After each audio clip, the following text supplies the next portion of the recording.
नमः शिवाय, ओम नमः शिवाय, ओम नमः शिवाय, ओम नमः शिवाय, ओम नमः शिवाय। हर हर महादेव। आज की कथा में हम सुनेंगे कैसे चंचुला के प्रयास से पिशाच बने बिंदुक का उद्धार हुआ और वह शिवलोक पहुंचकर पार्वती जी का पार्षद बना। चंचुला ने शिव पुराण श्रवण किया, उसके पाप धुले, वह शिवलोक में पहुंची। पार्वती जी ने उसे अपनी सखी बनाया, परंतु उसका हृदय अपने पति बिंदुक की दुर्दशा से व्याकुल रहा। क्या आपने कभी सोचा है, जब जीवन की कठिनाइयों में हम थक जाते हैं तो किसी उच्च शक्ति की शरण क्यों लेते हैं? आज मैं आपको चंचुला की कहानी सुनाने जा रहा हूं, जो सीधे देवी पार्वती के द्वार पर पहुंची। सुनिए। चंचुला ने सिर झुकाकर श्रद्धा से देवी के चरणों में प्रणाम किया। उसके मन में अनगिनत सवाल थे, भय, आशंका और उम्मीद की एक लहर। अब आप सोच रहे होंगे, आखिर चंचुला किस उलझन में थी? उसका पति बिंदुक कहाँ गया? उसकी चिंता दिल को बेचैन कर रही थी। यहाँ भक्ति और आत्मसमर्पण दो ऐसे तकनीकी शब्द हैं जिनका अर्थ अक्सर केवल पूजा में सिमटा मान लिया जाता है, लेकिन असल में ये वही हैं जैसे वाईफाई की सिग्नल स्ट्रेंथ, जितनी प्रबल उतना ही जीवन में कनेक्शन मजबूत। तो दोस्तों, चलिए आगे बढ़ते हैं और देखते हैं चंचुला ने अपने सवाल के साथ देवी के समक्ष कौन सा संघर्ष और आशा लेकर प्रस्तुत किया। चंचुला के सवाल में छुपी थी एक गहरी बेचैनी। मेरे पति बिंदुक की गति क्या हुई? अब सोचिए, अगर आपके किसी प्रियजन की खबर अचानक गायब हो जाए तो दिल किस कदर परेशान होता है। यहाँ हम एक मनोवैज्ञानिक शब्द अनिश्चितता, अनुराग, एम्बिग्युइटी अटैचमेंट का अनुभव कर रहे हैं। जैसे किसी पेंडिंग मैसेज का सीन न आना, निश्चिंतता छिनती जाती है। चंचुला ने देवी से मुखातिब होकर अपनी आशंकाओं का बोझ रखा। हे उमा, ब्रह्मस्वरूपिणी, जगदम्बे, शब्दों में श्रद्धा लेकिन दिल में तूफान। अब आप कहेंगे, क्या भगवान सचमुच सुनते हैं? और मैं कहूँगा, कभी कभी जवाब मिलते हैं कहानी के मोड़ पर, जैसे अंधेरे में अचानक दिया जल जाए। तो चलिए जानते हैं कैसे देवी पार्वती ने इस अनुरोध का सामना किया। क्या उन्होंने चंचुला के दिल का तूफान शांत किया या उसकी परीक्षा और बढ़ गई? अब यही कहानी की दिशा बदलती है। देवी पार्वती ने चंचुला की बातों को सुना ध्यान से, जैसे कोई विशेषज्ञ मरीज रिपोर्ट पढ़ता है। पार्वती ने जिस करुणा, कंपैशन और दिव्य दृष्टि, डिवाइन साइट का प्रदर्शन किया, वो एक माँ और गुरु दोनों की भूमिका का अद्भुत मिश्रण था। सोचिए, वो क्षण जब किसी को उम्मीद की एक किरण मिलती है। अब आप पूछ सकते हैं, दिव्य संकेत क्या होते हैं? मान लीजिए जैसे जीपीएस अचानक सही रास्ता दिखा दे, वैसे ही देवी ने चंचुला को संकेत दिया कि हर प्रश्न का उत्तर सीधे शब्दों में नहीं मिलता। देवी ने कहा, हर आत्मा अपनी गति स्वयं तय करती है। बिंदुक की गति उसकी करनी से चली है।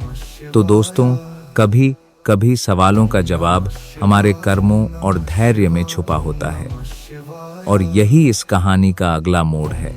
यहाँ चंचुला के सामने एक नया संघर्ष था। आत्मा की गति, कर्म का फल और पुनर्जन्म का रहस्य। मानव जीवन में दो तकनीकी शब्दों को समझिए, कर्म सिद्धांत, लॉ ऑफ कर्मा, और पुनर्जन्म, रीइंकार्नेशन। जिस तरह कंप्यूटर में सिस्टम रीस्टार्ट होता है, वैसे ही आत्मा भी अपने कर्मों के हिसाब से नया जीवन पाती है। अब आप सोच रहे होंगे, क्या हमारे हर काम का असर अगले जन्म तक जाता है? आइए एक कहानी सुनाता हूँ।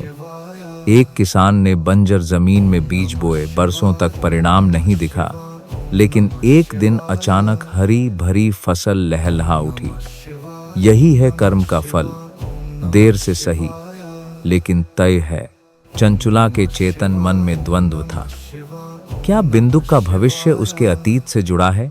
देवी ने कहा, धैर्य रखो, अपने जीवन के कर्म सुधारो। और यहीं से शुरू होती है चंचुला की आत्म खोज। अब सवाल उठता है, जब जवाब मिलना मुश्किल हो तो हम क्या करें? चंचुला के जीवन में आया आस्था का पल, उसने इंतजार करना चुना। जैसे मोबाइल में सॉफ्टवेयर अपडेट के लिए धैर्य रखना पड़ता है, वैसे ही उसने अपने विश्वास को और मजबूत किया। यहाँ आशा, होप और संयम, रिस्ट्रेंट, दो ऐसे टूल्स हैं जिन्हें हर कठिन घड़ी में इस्तेमाल किया जा सकता है। अब आप सोच रहे होंगे, क्या सचमुच उम्मीद रखने से कोई चमत्कार हो सकता है? तो मैं कहूँगा, कई बार समाधान तुरंत नहीं, धीरे धीरे मिलता है। अंततः देवी पार्वती की कृपा, चंचुला की भक्ति और उसके कर्मों ने उसे समाधान की ओर बढ़ाया। यही है इस कथा की सबसे बड़ी सीख। जब प्रश्न गहरे हों तो उत्तर भी धैर्य और श्रद्धा से ही मिलते हैं। कल्पना कीजिए, एक महिला, चंचुला, जिसके मन में ज्वालामुखी सी चिंता उबल रही है, वह देवी पार्वती के मंदिर की सीढ़ियां चढ़ती है। आप सोच रहे होंगे, ऐसा क्या हुआ कि चंचुला को स्वयं देवी के पास जाना पड़ा? दरअसल उसका पति बिंदुक जीवन के मायाजाल में खो गया है। वह न तो घर लौटा, न कोई संदेश, बस एक रहस्य। अब यहाँ एक भावनात्मक सेटअप है। एक पत्नी जिसकी आंखों से आंसू बह रहे हैं और उसके हाथ देवी पार्वती के चरणों में विनम्रता से जुड़े हुए। क्या कभी आपने खुद को किसी ऐसे मोड़ पर पाया है जहां उत्तर केवल दिव्य शक्तियों से मिल सकते हैं? आइए इसी भावना के साथ चंचुला की याचना की कहानी में आगे बढ़ते हैं। रहस्य, श्रद्धा और चिंता, इन तीनों के संगम पर चंचुला का देवी के चरणों में प्रणाम करना मानो कोई क्वांटम एंटेंगलमेंट हो, जहां दो आत्माएं एक ही रहस्य में उलझी हैं और उसका समाधान केवल देवी के पास है। अब सोचिए, जैसे ही चंचुला ने कहा, हे उमा, ब्रह्मस्वरूपिणी, जगदम्बे, उसके स्वर में एक इलेक्ट्रोमैग्नेटिक वेव की तरह ऊर्जा थी। आप पूछ सकते हैं, क्या केवल शब्दों में इतनी शक्ति होती है? जी हाँ, विज्ञान भी कहता है, साउंड वेव्स हमारी भावनाओं को ट्रांसमिट कर सकती हैं। ठीक वैसे ही जैसे चंचुला की स्तुति देवी के हृदय तक पहुंच गई। अब यहाँ एक द्वंद्व है। चंचुला को डर भी है, पर विश्वास भी। उसकी स्तुति में विज्ञान और श्रद्धा दोनों घुल मिल गए हैं। जैसे रसायन शास्त्र में दो तत्व मिलकर नया यौगिक बनाते हैं। हो सकता है आप सोचें, क्या देवी सचमुच सुनती हैं? मैं कहूँगा, जब हृदय से निकली पुकार होती है तो ब्रह्मांड, यूनिवर्स के हर कण में उसकी गूंज सुनाई देती है। चंचुला की स्तुति न केवल पूजा बल्कि आत्मा का सिग्नल है, जो जवाब की तलाश में निराकार से साकार की ओर बढ़ता है। अब आता है वो निर्णायक क्षण। चंचुला ने पूछा, मेरे पति बिंदुक की गति क्या हुई? यहाँ गति केवल शारीरिक नहीं बल्कि आध्यात्मिक यात्रा को भी इंगित करता है। जैसे हम जब किसी की प्रोग्रेस या स्टेटस पूछते हैं, वैसे ही चंचुला जानना चाहती है, बिंदुक कहाँ है, किस लोक में है, कैसी दशा में है? क्या आपने कभी ऐसा दुख महसूस किया है जब किसी अपने की खबर न मिले? वह बेचैनी, वह अनगिनत सवाल, ये सब चंचुला के मन में किसी क्लाउड स्टोरेज की तरह जमा हो गए हैं। अब सवाल उठता है, क्या देवी के पास इसका उत्तर है या चंचुला को और कठिन परीक्षा से गुजरना होगा? इसी रहस्य की परतों को खोलने के लिए कहानी आगे बढ़ती है। क्या बिंदुक की आत्मा त्राण पा गई है या उसे अभी किसी कर्मफल का इंतजार है? अब आप सोच रहे होंगे, आखिर देवी पार्वती क्या उत्तर देंगी? क्या वे सीधे सीधे बिंदुक की स्थिति बता देंगी या कोई गूढ़ संकेत देंगी? देवी पार्वती की वाणी किसी हार्मोनिक ऑसिलेशन की तरह संतुलित और मधुर थी। उन्होंने कहा, चंचुला, तुम्हारा प्रेम और तप मुझे बाध्य करता है कि मैं सत्य बताऊं। यहाँ एक छोटा सा मोड़ है। देवी चंचुला को उसका कर्म, उसके पति के विगत जीवन के कार्य और उसके अनुष्ठान के महत्व की याद दिलाती हैं। मानव जीवन की तरह, जिसमें हर एक्शन का एक एक्शन रिएक्शन होता है। पार्वती समझाती हैं कि बिंदुक को उसके कर्मों का फल मिला है अब चंचुला के सामने दो रास्ते हैं, या तो वह अपने पति की मुक्ति के लिए और तप करे, या हर उत्तर को नसीब मानकर आगे बढ़े। यहाँ समाधान की झलक है। श्रद्धा, तप और प्रेम से बड़ी कोई शक्ति नहीं। अब इस कहानी से हम सबको क्या सीख मिलती है? क्या सिर्फ चंचुला की व्यथा या कुछ और गहरा? आइए कल्पना करें, हमारी आत्मा एक बायोलॉजिकल चिप की तरह हर अनुभव, हर कर्म को रिकॉर्ड करती है। यही कारण है कि भारतीय दर्शन में कर्मा थ्योरी इतनी अहम है। हर विचार, हर क्रिया भविष्य की दिशा तय करती है। अब शायद आप सोच रहे होंगे, क्या आस्था, कर्म और प्रेम का संगम सचमुच जीवन बदल सकता है? इस कथा का उत्तर स्पष्ट है, हाँ। जब विश्वास अडिग हो तो असंभव भी संभव हो जाता है। तो दोस्तों, अगली बार जब आप किसी उत्तर की तलाश में हों, याद रखिए, जैसे चंचुला ने अपने प्रश्नों का समाधान देवी के चरणों में पाया, वैसे ही हम भी श्रद्धा, कर्म और प्रेम की राह पर चलकर अपने जीवन के रहस्यों को सुलझा सकते हैं। क्या आपने कभी सुना है कि एक पापी की आत्मा को कितनी भयंकर यातनाएं झेलनी पड़ती हैं? चलिए, आज मैं आपको बिंदु की कहानी सुनाता हूं। एक ऐसा व्यक्ति जिसका अपराध इतना बड़ा था कि खुद पार्वती जी ने उसे पिशाच बनने का श्राप दे दिया। अब आप सोच रहे होंगे, आखिर बिंदुक ने ऐसा क्या किया था? कहते हैं, उसके सत्कर्मों का पलड़ा इतना हल्का था कि उसके पापों ने उसे नर्क का रास्ता दिखा दिया। कर्मफल और आत्म संस्कार, ये दो शब्द उसके जीवन की सबसे बड़ी सीखें बन गई। अब यहाँ एक सवाल उठता है, अगर किसी की आत्मा इतनी यातना झेले तो क्या कभी उसका उद्धार हो सकता है? मैं आपको एक दृश्य दिखाता हूँ, विंध्य पर्वत की धुंधली रात, जहाँ बिंदुक अब पिशाच बनकर भटक रहा है, पिछले पापों की आग में जलता हुआ। यहाँ कहानी सिर्फ दंड की नहीं, बल्कि प्रायश्चित और मुक्ति की संभावनाओं की भी है। सोचिए, क्या हर पापी का अंत वास्तव में वही होता है जो उसने चुना, या फिर कहीं ना कहीं रिडेम्पशन की एक किरण बाकी रहती है? जब पार्वती जी ने चंचुला को बताया कि बिंदुक की आत्मा नर्क में घोर यातनाएं भोग रही है, तो क्या वो सिर्फ डराने वाली कहानी थी, या इसमें जीवन के गहरे रहस्य छिपे हैं? यमदूत और कर्मचक्र, ये दो शब्द हमारे धर्म ग्रंथों में बार बार आते हैं। सोचिए, अगर किसी को हर जन्म में अपने कर्मों का फल भुगतना पड़े, तो क्या आप अपने आज के चुनावों को बदलेंगे? अब कल्पना कीजिए, बिंदुक नर्क के अंधेरे गलियारों में घसीटा जा रहा है। उसकी चीखें, उसकी पश्चाताप सब व्यर्थ। लेकिन क्या नर्क सिर्फ भौतिक पीड़ा है, या मानसिक ग्लानि भी? शायद आप भी सोच रहे हों, क्या ये सिर्फ पौराणिक कथाएं हैं, या आज भी हमारे भीतर ऐसे भय छिपे हैं?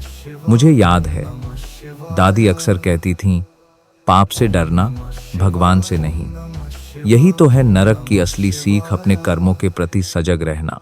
तो क्या हम नरक को केवल डर के रूप में देखते हैं, या चेतावनी के रूप में?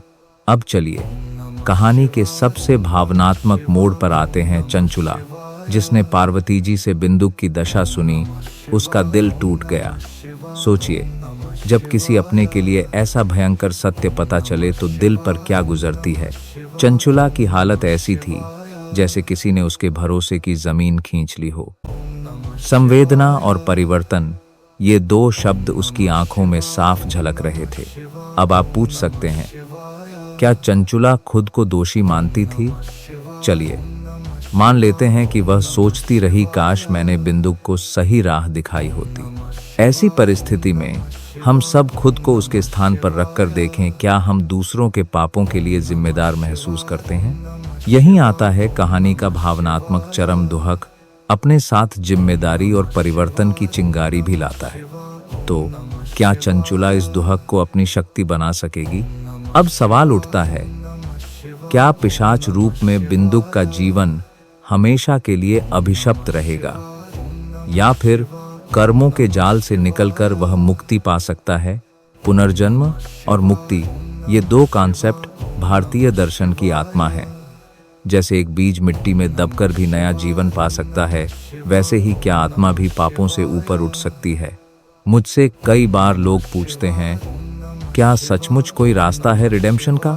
यदि बिंदुक को सचमुच पश्चाताप हो, अगर उसकी आत्मा सच्चे अर्थों में तड़प रही हो, तो शायद पार्वती जी जैसी दयालु शक्ति भी उसे मुक्त कर सकती है।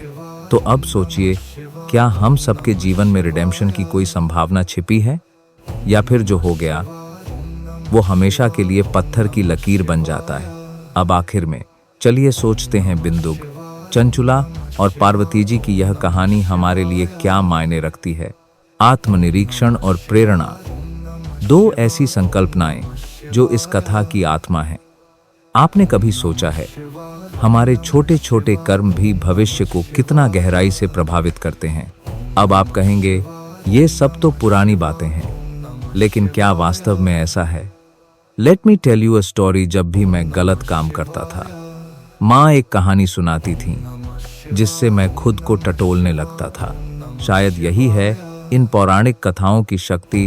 वे हमें डराती नहीं, बल्कि जीवन को गहराई से समझने के लिए प्रेरित करती हैं। तो अगली बार जब आप किसी छोटे या बड़े कर्म के बारे में सोचें, तो याद रखिए, रिडेम्पशन और बदलाव कभी असंभव नहीं होते। क्या आप तैयार हैं अपने जीवन की कहानी बदलने के लिए? क्या आपने कभी सोचा है, मृत्यु के बाद आत्मा किस योनि में जाती है? हमारे शास्त्रों में पिशाच योनि उसी आत्मा की गति मानी गई है जिसने जीवन में गंभीर पाप किए हों। अब आप पूछेंगे, पिशाच शब्द सुनते ही डर क्यों लगता है? क्योंकि यह एस्ट्रल प्रिजन यानी एक सूक्ष्म कारागार है, जहां आत्मा अपनी गलतियों के बोझ तले फंसी रहती है। लेकिन सवाल ये है, क्या ऐसी आत्मा के लिए मुक्ति संभव है? यहीं पर कथा में आता है मोड़। माता पार्वती स्वयं कहती हैं, अगर कोई बिंदुक शिव पुराण की कथा सुन ले, तो वह पिशाच योनि से मुक्त होकर दिव्य गति प्राप्त कर सकता है। यानी रिडेम्पशन और ट्रांसेंडेंस दोनों संभव हैं, यदि सही मार्गदर्शन और शुद्ध कथा सुनी जाए। अब सोचिए, क्यों माता पार्वती ने हस्तक्षेप किया? क्या देवी देवता भी मनुष्यों की मुक्ति के लिए चिंतित होते हैं? कहानी में एक भावनात्मक क्षण आता है, जब पार्वती जी तुम्बुरु गंधर्व को बुलाती हैं। वह माँ की ममता, डिवाइन एम्पैथी को दर्शाता है। मान लीजिए आप वहां होते, वो क्षण कैसा होता? माँ का आदेश, गंधर्वों की आज्ञा पालन की तत्परता और पिशाच योनि में फांसे जीव की आशा, सब कुछ इतना जीवंत। पार्वती जी के इस निर्णय में कथा की हीलिंग फ्रीक्वेंसी छिपी है। मतलब कथा केवल कहानी नहीं, बल्कि एक आध्यात्मिक इलाज भी है। इसीलिए हर श्रोता को यह समझना चाहिए कि जब कोई दिव्य कथा सुनता है, तो उसकी चेतना पर गहरा असर पड़ता है। अब जरा तुम्बुरु गंधर्व के मन की कल्पना कीजिए। एक गंधर्व जिसे संगीत और आनंद का प्रतीक माना जाता है, उसे पिशाच योनि की ओर भेजा जा रहा है। क्या आप नहीं सोचेंगे, डर लगेगा? पर आप देखिए, उसने आदेश को ग्रेसफुल एक्सेप्टेंस यानी सहज स्वीकार्यता के साथ माना। क्या मुझे सफलता मिलेगी? क्या पिशाच मेरी बात सुनेगा? ऐसे डाउट हर साधक के मन में आते हैं, पर विश्वास ने डर को पछाड़ दिया। ये बताता है कि जब ईश्वर या गुरु का आदेश मिले, तो ड्यूटी और फेथ दोनों साथ चलें, तो असंभव भी संभव हो जाता है। यही आस्था हमें जीवन के हर कठिन जिम्मेदारी के समय संबल देती है। सोचिए, चंचुला और तुम्बुरु विंध्य पर्वत पर पहुंचते हैं। पर्वत जो खुद स्थिरता और शक्ति का प्रतीक है। वहां वो बिंदुक पिशाच को कथा सुनाने वाले हैं। अब आप पूछेंगे, सिर्फ कथा सुनने से पाप कैसे नष्ट हो सकते हैं? दरअसल शास्त्रों में इसे नैरेटिव थेरेपी भी कहा जा सकता है। जैसे आज हम मोटिवेशनल स्टोरीज सुनते हैं और बदलते हैं, वैसे ही शिव पुराण की कथा कॉस्मिक फ्रीक्वेंसी के साथ श्रोता की चेतना में दिव्यता भर देती है। कथा सुनते समय बिंदुक की आत्मा में अंतर्द्वंद्व होता है। क्या मेरा उद्धार संभव है? जवाब है हाँ, यदि वह खुलकर स्वीकार करे और मन से सुने। यानी कथा श्रवण भी एक तपस्या है, जिसमें पापों का क्षय और आत्मा की शुद्धि दोनों समाहित हैं। अब सोचिए, कथा पूरी होती है, बिंदुक पिशाच की सारी ग्रंथियां खुल जाती हैं और उसका पाप शमन हो जाता है। यहाँ दो एलिमेंट हैं, इंस्टेंट कार्मा करेक्शन और कॉन्शियस रिडेम्पशन। यह कोई जादू नहीं, बल्कि चेतना के स्तर पर गहराई से होने वाला परिवर्तन है। श्रोता के मन में सवाल, क्या ऐसी कथाएं आज भी उतनी ही असरदार हैं? तो जवाब है, अगर सुनने वाला मन से ग्रहण करे तो हाँ, ये आज भी उतनी ही ट्रांसफॉर्मेटिव हैं। अब आप सोच रहे होंगे, मेरे जीवन में ऐसी कौन सी कथा है जो मुझे बदल सकती है? तो याद रखिए, हर कहानी में शक्ति है, बस हमें उसे मन, बुद्धि और आत्मा से सुनना आना चाहिए। यही है कथाओं का असली चमत्कार। कल्पना कीजिए, आप एक दिव्य विमान पर सवार हैं, हवा में, धरती से ऊपर, सब कुछ आपके नीचे सिमटा हुआ। क्या आपने कभी सोचा है कि ऐसी यात्रा में डर और रोमांच साथ साथ कैसे चलते हैं? आज की कहानी में दोनों यात्री एक असाधारण विमान पर बैठे। गंतव्य था विंध्य पर्वत। ये वही जगह है जहां हर कोना रहस्यों से भरा है और जहां हर छाया एक नई कहानी कहती है। दिव्य विमान, तकनीकी शब्दों में कहें तो ये एक प्रकार का एयरबोर्न यंत्र है, लेकिन कल्पना की दुनिया में ये आपको धरती की सीमाओं से बाहर ले जाता है। अब आप सोच रहे होंगे, क्या ऐसी यात्रा में डर लगता है? हाँ, डर और आकर्षण दोनों, क्योंकि हर पल ये सोचते रहते हैं कि आगे क्या होगा। यात्रा की शुरुआत में ही रोमांच और डर का संगम होता है, जैसे सर्किट बोर्ड में करंट का पहला स्पार्क। इसी संगम से आगे बढ़ती है हमारी कहानी। विंध्य पर्वत नाम सुनते ही दिमाग में क्या आता है? पहली छवि, घना जंगल, गूंजते पक्षी और कहीं दूर से आती हवाओं की आवाज। अब सोचिए, दिव्य विमान की तीव्र गति से ये दोनों उसी पर्वत पर उतरे जहां हर शिला पर किसी न किसी रहस्य का बोझ है। विंध्य पर्वत एक टोपोग्राफिकल चमत्कार है। ऊंची नीची चट्टानों का जाल, जैसे किसी प्राचीन इंजीनियर ने विशाल लेगो ब्लॉक्स से बनाया हो। शायद आप पूछें, आज के जमाने में जब जीपीएस है तो इन पर्वतों में क्या खोया? जवाब है, इंसान की जिज्ञासा, क्योंकि हर चोटी पर एक नई कहानी है। और आज की कहानी बिंदुक पिशाच के रहस्य की यहीं से शुरू होती है, जहां हर पत्थर के नीचे छुपा है एक डरावना सच। अब आते हैं कहानी के सबसे डरावने किरदार पर, बिंदुक पिशाच। उसका विकराल रूप। आप सोच सकते हैं, एक ऐसा प्राणी जो कभी रोता है, कभी हंसता, कभी कूदता, बस एक पल में इंसान की सारी भावनाएं जीवित। विकराल यानी अत्यंत विकृत और भयावह। ठीक वैसे ही जैसे कंप्यूटर वायरस कोई फाइल को एक पल में बदल देता है। बिंदुक की उपस्थिति ऐसी थी जैसे अंधेरा एक जगह इकट्ठा हो गया हो। शायद आप कहें, अरे क्या पिशाच सच में इतने बदलते मूड वाले हो सकते हैं? लेकिन यही उसकी ताकत थी, अनिश्चितता। अब सोचिए, किसी के सामने बैठा ऐसा जीव जो अगले पल क्या करेगा कोई नहीं जानता। डर और जिज्ञासा का ये मिश्रण कहानी को और भी दिलचस्प बना देता है। यहीं से कहानी में शुरू होती है मानसिक उथल पुथल, इंसान की सीमाओं की परीक्षा और साहस की असली परिभाषा। अब सवाल है, इस विकराल बिंदुक पिशाच का सामना कैसे किया जाए? यही थी तुम्बुरु की असली परीक्षा। तुम्बुरु ने पाश यानी रस्सी या बंधन का सहारा लिया। तकनीकी भाषा में कहें तो पाश एक रेस्ट्रेनिंग डिवाइस है, जैसे किसी सीरियल डिवाइस का फेल सेफ लॉक। अब आप सोच सकते हैं, क्या एक रस्सी सच में इतना कारगर हो सकता है?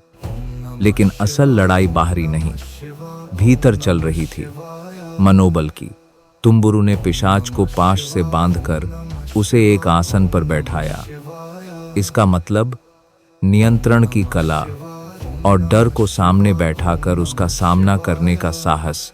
यहीं पर कहानी मोड़ लेती है। एक तरफ पिशाच की विकरालता, दूसरी तरफ इंसान का आत्मबल। कौन जीतेगा? यही है असली संघर्ष। अब जरा ठहरिए और सोचिए, इन सारी घटनाओं का असली मतलब क्या है? क्या ये सिर्फ डरावनी कहानी है या इसके पीछे छिपा है कोई गहरा सच? मैं कहूँगा यह कहानी हमें सिखाती है असली पिशाच बाहर नहीं, हमारे भीतर हैं। डर, शंका और असमंजस। जागरूकता एक तकनीकी शब्द का सरल अर्थ है अपने आसपास के हर बदलाव को समझना। और साहस वो शक्ति है जो हमें डर के बावजूद आगे बढ़ने की प्रेरणा देती है। अब आप खुद से पूछिए, अगर कभी आपको अपने डर को पाश में बांधना पड़े तो क्या आप तैयार हैं? यही है आज की कहानी का अंतिम संदेश। भय को पहचानिए, उसे बांधिए और अपने साहस के आसन पर बिठा दीजिए, क्योंकि असली जीत वहीं से शुरू होती है। कल्पना कीजिए, विंध्य पर्वत की ऊंचाइयों पर एक भव्य मंडप सजा है, हर ओर रत्नजड़ित दीप, मंद सुगंधित बयार। क्या आप भी महसूस कर सकते हैं वह उत्साह जो वहां उपस्थित था? देवर्षि, गंधर्व और असंख्य दिव्यजन सभी अपूर्व उत्सुकता के साथ वहां इकट्ठा हुए थे। अब आप पूछ सकते हैं, इतनी बड़ी सभा क्यों? तो सुनिए, कथा का प्रारंभ ही इतना विलक्षण था। हर किसी की आंखों में अभीष्ट ज्ञानेंद्रिय की चमक थी, जैसे कोई अद्भुत रहस्य बस उद्घाटित होने ही वाला हो। मित्रों, विज्ञान में इसे हम संवेग, मोमेंटम और आकर्षण, ग्रेविटी कह सकते हैं। जैसे कोई भारी वस्तु गुरुत्वाकर्षण से सभी को अपनी ओर खींचती है, वैसे ही यह मंडप सभी योगियों को अपनी ओर खींच लाया। अब सोचिए, क्या आपने कभी ऐसी सभा देखी है जहां हर वर्ग का व्यक्ति, हर लोक का प्राणी केवल एक कथा सुनने को तत्पर हो? यही है उस विंध्य मंडप का वास्तविक जादू। यही सेटअप था जहां एक अद्वितीय कथा सुनाई जाने वाली थी और इसके केंद्र में था वीणा वादक तुम्बुरु। अब जरा दृश्य को फिर से जीवंत करें। तुम्बुरु अपनी दिव्य वीणा लेकर मंच पर आते हैं। हर कोई सांस रोक लेता है। क्या सुर, क्या ताल! उनकी वीणा का कंपन मानो संपूर्ण वातावरण को मंत्रमुग्ध कर देता है। आप सोच रहे होंगे, केवल वाणी से कथा क्यों नहीं? दरअसल संगीत यहाँ एक रेजोनेंस की तरह है। जिस तरह कंपन से साउंड वेव्स हवा में फैलती हैं, वैसे ही कथा की भावनाएं श्रोताओं के हृदय में गूंजने लगती हैं।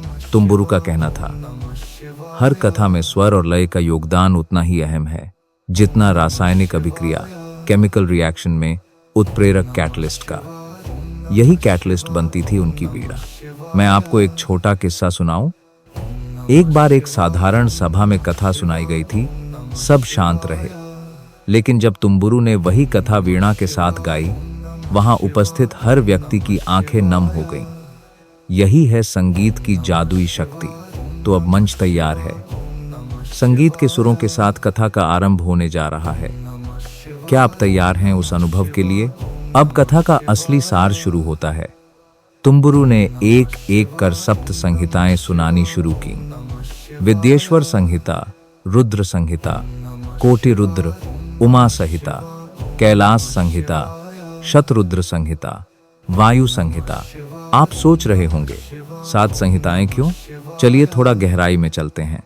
संहिता शब्द एक मॉड्यूल की तरह है। जैसे आजकल के सॉफ्टवेयर में अलग अलग कार्यों के लिए अलग अलग मॉड्यूल्स होते हैं, वैसे ही हर संहिता शिव के ज्ञान, शक्ति और करुणा से जुड़ी एक विशिष्ट कहानी या दर्शन प्रस्तुत करती है। अब आप पूछ सकते हैं, क्या इन सब का कोई व्यावहारिक अर्थ है? बिल्कुल। जैसे विद्येश्वर संहिता ज्ञान का मार्ग दिखाती है, वहीं उमा संहिता समर्पण और प्रेम की शिक्षा देती है। तो इन 7 संहिताओं को सुनना एक स्पिरिचुअल कोड सीखने जैसा है। हर संहिता एक नया पासवर्ड, एक नया द्वार खोलती है। यही कारण था कि सभा में हर व्यक्ति ध्यानमग्न होकर सुना करता था। आप भी सोचिए, क्या आपकी जिंदगी में ऐसे कोई अध्याय हैं जो आपको बार बार प्रेरणा देते हैं? शिव पुराण की ये संहिताएं भी ठीक वैसे ही हैं। अब आता है कथा का सबसे रोमांचक मोड़ बिंदु, एक पिशाच। जिसने पापों के कारण अपना स्वरूप खो दिया था। लेकिन जैसे ही शिवपुराण की संहिताएं पूरी होती हैं, उसका पिशाच शरीर धराशायी हो जाता है। अब आप सोच रहे होंगे, क्या यह सचमुच संभव है? क्या कोई इंसान इतना बदल सकता है? चलिए एक उदाहरण से समझाते हैं। जैसे माइक्रोस्कोप के नीचे किसी बैक्टीरिया का स्वरूप बदलता है, वैसे ही कथा की तरंगें बिंदुक के भीतर गहराई तक पहुंच गईं। अब देखिए, बिंदुक जो कभी अंधकार का पर्याय था, अब दिव्य, तेजोमय, गौरवर्ण, त्रिनेत्रधारी रूप में प्रकट होता है। उसे वह ट्रांसफॉर्मेशन मिला जो विज्ञान में केमिकल रिएक्शन के बाद किसी पदार्थ का रूप बदलने जैसा है। शायद आप भी सोचें, क्या हम भी अपने भीतर की नकारात्मकता, अपने पुराने पिशाच स्वरूप को छोड़ सकते हैं? उत्तर है हाँ। जब सही ज्ञान, सही संगति और सही कथा मिले तो हर आत्मा में दिव्यता जाग सकती है। यही बिंदुक की कथा हमें सिखाती है, अंधकार कितना भी गहरा हो, ज्ञान का प्रकाश कभी हारता नहीं। अब कथा की अंतिम झलक चंचुला। कल्पना कीजिए, जिसने वर्षों तक बिंदुक के मोक्ष की कामना की थी, वह उसकी दिव्यता देखकर प्रसन्नता से भर उठी। क्या आपको भी कभी ऐसा क्षण महसूस हुआ है जब किसी प्रिय का दुख मिटता देख आपका हृदय खिल उठता है? यही है चंचुला की भावना, प्योर एम्पैथी और रिलीज। चंचुला की प्रसन्नता एक संदेश देती है, सच्चा प्रेम केवल साथ में हंसना नहीं, बल्कि एक दूसरे की आत्मा के विकास में भागीदार बनना है। तो आज जब आप इस कथा को सुन रहे हैं, सोचिए, क्या आपके जीवन में कोई चंचुला है?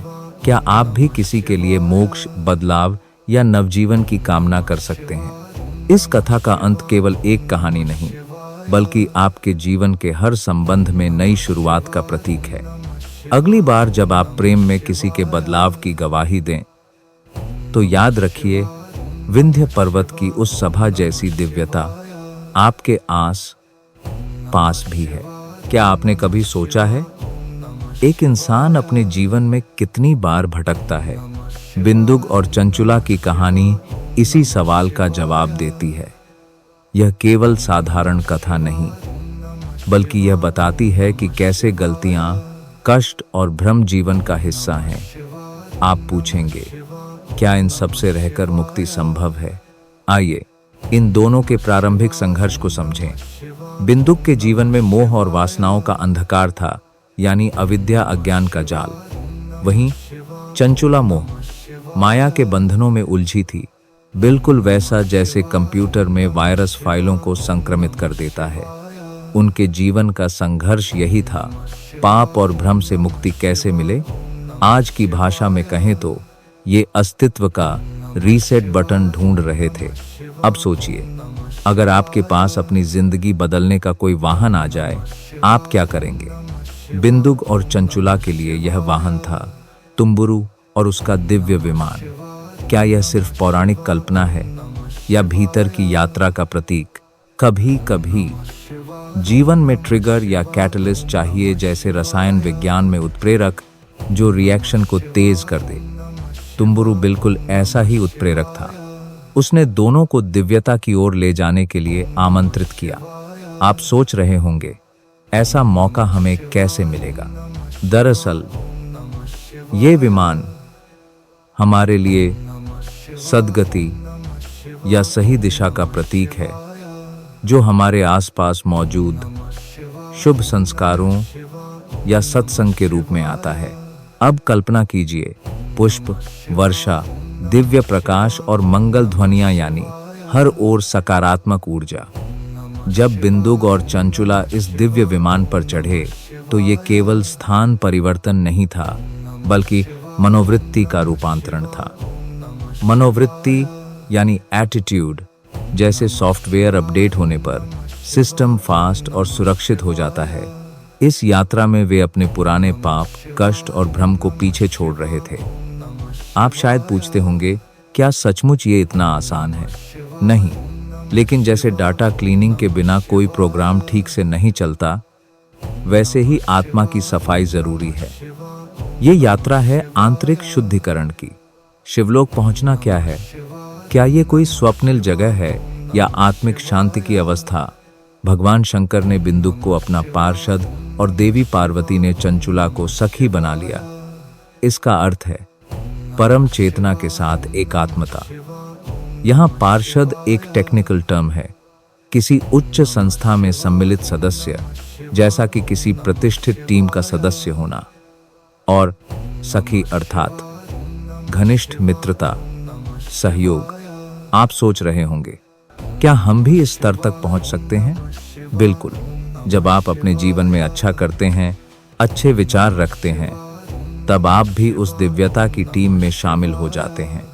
शिवलोक केवल कोई स्थान नहीं, यह आध्यात्मिक प्रमोशन है। अब जरा ठहरकर सोचिए, क्या केवल कथा सुनने से ही पाप मिट जाता है? शिव पुराण में कहा गया है, इसके श्रवण से भ्रम, कष्ट और पाप नष्ट हो जाते हैं। पर कैसे? यहाँ दो टर्म समझिए।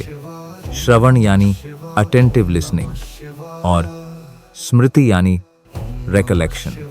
आज न्यूरो साइंस रिसर्च भी कहती है, अगर आप किसी सकारात्मक कथा को ध्यान से सुनते हैं तो आपके दिमाग में नए न्यूरल सर्किट्स बनते हैं जो आपको पुरानी गलतियों से बाहर निकलने में मदद करते हैं। आप सोच रहे होंगे, मेरे जीवन में तो समस्याएं, पाप और भ्रम लगातार आते रहते हैं। तो इसका उत्तर यही है, ज्ञान, ध्यान और भक्ति की लगन से ही मुक्ति संभव है। Let me tell you a story. हर बार जब आप किसी अच्छी बात को दिल से सुनते हैं तो आप खुद की यात्रा अपने शिवधाम की ओर एक कदम और बढ़ा लेते हैं। यदि आपको यह कथा पसंद आई हो तो कमेंट में लिखें हर हर महादेव। लाइक करें, शेयर करें और सब्सक्राइब करें ताकि अगली शिव कथा सबसे पहले आपको मिले।